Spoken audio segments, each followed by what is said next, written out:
Em 2019, uma das mulheres mais famosas do planeta precisava da permissão do próprio pai para comprar um café. Não é força de expressão. Era lei, documentada em cartório num tribunal da Califórnia. O nome dela é Britney Spears. E para entender como isso aconteceu, é preciso voltar 13 anos antes do café. Kentwood, Louisiana, uma cidade pequena, o tipo de lugar onde todo mundo conhece todo mundo. Britney cantava em coral de igreja antes dos 10 anos. Aos 11, foi pro Mickey Mouse Club, ao lado de outras crianças que também ficariam famosas. Aos 16, Lenko, Baby One More Time. A música vendeu mais de 10 milhões de cópias só nos Estados Unidos. Em menos de 2 anos, ela não era mais uma adolescente de Louisiana. Era a artista mais vendida do mundo, numa idade em que a maioria ainda está decidindo o que fazer depois do colégio. A imprensa não soube o que fazer com isso. Perguntavam sobre a virgindade dela em entrevista nacional. Fotografavam o corpo dela como se fosse notícia. Ela tinha 17 anos. Em 2004, casou por 55 horas em Las Vegas com um amigo de infância. Meses depois, casou de novo, dessa vez com Kevin Federline. Teve 2 filhos com ele em menos de 2 anos. O casamento durou pouco. O divórcio, em 2007, virou disputa pública pela guarda das crianças. E foi nesse ano que alguma coisa nela pareceu quebrar na frente de todo mundo. Ela raspou a cabeça própria, dentro de um salão de beleza, com as câmeras já esperando lá fora. Bateu num carro de paparazzi com um guarda-chuva. Foi internada à força 2 vezes em menos de 1 mês, por ordem judicial. A imprensa chamou aquilo de surto. Quase ninguém perguntou o que 12 anos de câmeras em cima de uma garota de 17 fazem com uma pessoa. Em fevereiro de 2008, um tribunal da Califórnia aprovou uma conservadoria.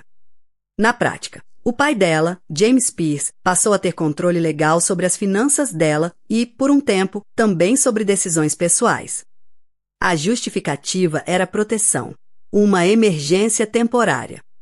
Ela tinha 26 anos. A Conservadoria Durotrice. Nesses 13 anos, Britney lançou 4 álbuns, fez uma residência em Las Vegas que faturou mais de 100 milhões de dólares e foi jurada de reality show. Ou seja, o tribunal considerava ela incapaz de administrar a própria vida. E, ao mesmo tempo, capaz de sustentar uma carreira bilionária que sustentava, entre outras coisas, o salário do próprio pai como administrador. As 2 coisas eram verdade ao mesmo tempo. Ela não podia escolher o próprio médico. Não podia se casar sem autorização judicial. Segundo o que ela mesma declarou depois, não podia nem tirar o DIU sem passar por aprovação. Por anos, ela sorriu em palco, em entrevista, em post de rede social. Fãs começaram a notar padrões estranhos nesses posts, repetições, formatações fora do comum e criaram uma hashtag #FreeBritney. No início, foi tratado como teoria da conspiração de fã obcecado. Não era.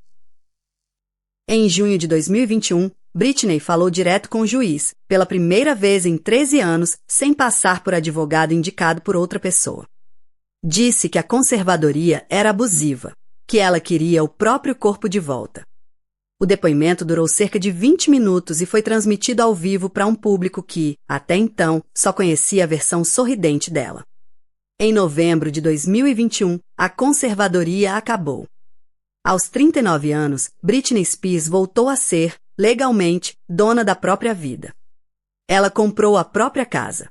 Publicou um livro contando a própria versão, que vendeu mais de 1 milhão de cópias na primeira semana. E aqui está a parte que a maioria das histórias de fama esconde.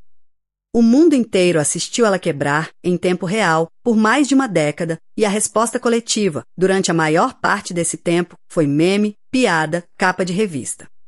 Ninguém perguntou nos bastidores o que estava sendo feito por ela. Alguém perguntou o que estava sendo feito com ela. Você provavelmente nunca vai ter câmera te seguindo até o carro.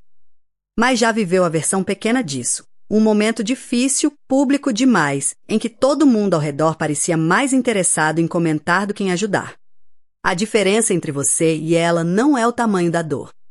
É o tamanho da plateia assistindo e o fato de que, no caso dela, a plateia tinha poder legal sobre a vida dela. Isso não apaga as escolhas que foram dela, e só dela, ao longo do caminho.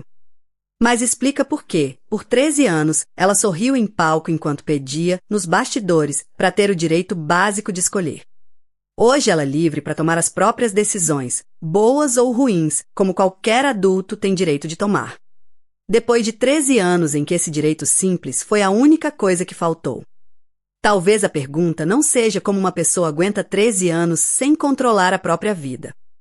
Talvez seja, quantas pessoas ao redor dela precisaram decidir todos os dias que era mais fácil não perguntar.